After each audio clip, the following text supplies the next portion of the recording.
আসসালামু আলাইকুম রহমতুল্লাহ। আবার একটা ভিডিও নিয়ে চলে আসলাম।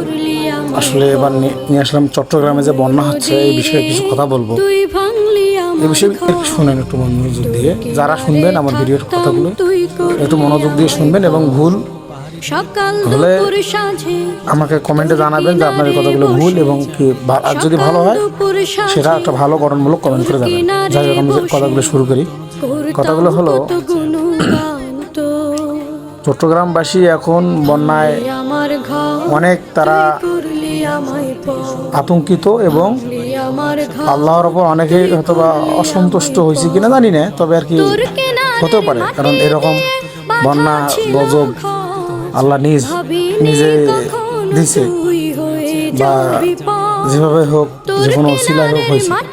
কথাগুলো হলো এমন যে আল্লাহ পাক রব্বুল আলামিন যাদেরকে ভালোবাসেন তাদেরকে বিপদ দেন এবং পরীক্ষা করেন তাদের ধৈর্য।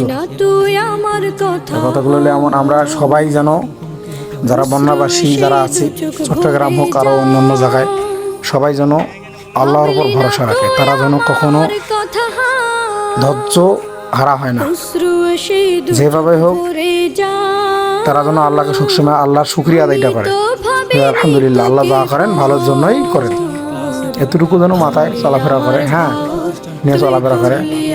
আর একটা কথা বলি, যারা ফিফা ওয়ার্ল্ড কাপ নিয়ে ব্যস্ত, একটা ভিডিও দেখলাম, একজন আর্জেন্টিনা সুইজারল্যান্ডের সাথে ম্যাচ জিতছে খুব কষ্টে, এই জন্য কী করছে, সে নামাজ পড়তেছে, সেজদা দিচ্ছে। ভাই কি বলবো, আর বলার তো ভাষা নাই, অনেক কষ্ট দিচ্ছে, ওই জন্য উনি কাজগুলো করছে।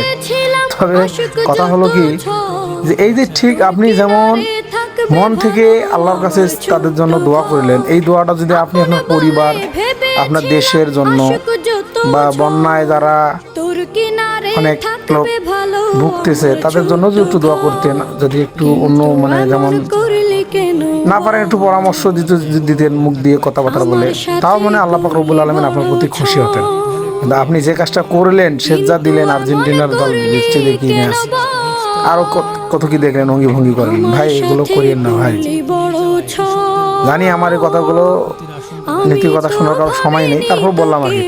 তবে যাই হোক, যে বন্যায় যারা আর কি চট্টগ্রামবাসী এখন খুবই লাঞ্ছিত এবং ঘর ছাড়া বাড়ি ছাড়া, তাদেরকে বলতেছি, তাদের উদ্দেশ্যে বলছি, আপনারা একটু আল্লাহর উপর ভরসা রাখবেন। আল্লাহ আপনাদেরকে একটা পরীক্ষা নিচ্ছে। আল্লাহ পাক রব্বুল আলামিন হলেন উনি একজন অতি উত্তম পরিকল্পনাকারী, হয়তো আপনাদের জন্য ভালো কিছু অপেক্ষা করতেছে, এই জন্য আপনাকে আল্লাহ পাক রব্বুল আলামিন পরীক্ষা করতেছে, ঠিক আছে। আর আমি তো আপনাদের কিছু দিতে পারবো না, কারণ আমি কোনো সেলিব্রিটি না এবং আমার ভিডিও কোনো ভাইরাল হয় না, এই বিষয়ে কিছু বলি না আর কি, বললাম আর কি। যাই হোক, আপনারা একটু আল্লাহর প্রতি ভরসা রাখবেন। রাখি, আমার কথাগুলো কোনো ভুল হতে হলে আবার বলতেছি, ক্ষমা দৃষ্টিতে দেখবেন এবং আমার ভুলগুলো শুধরে দেবেন। আসসালামু আলাইকুম রহমতুল্লাহ। বন্যার বিষয়ে কিছু কথা বলার ছিল, বললাম।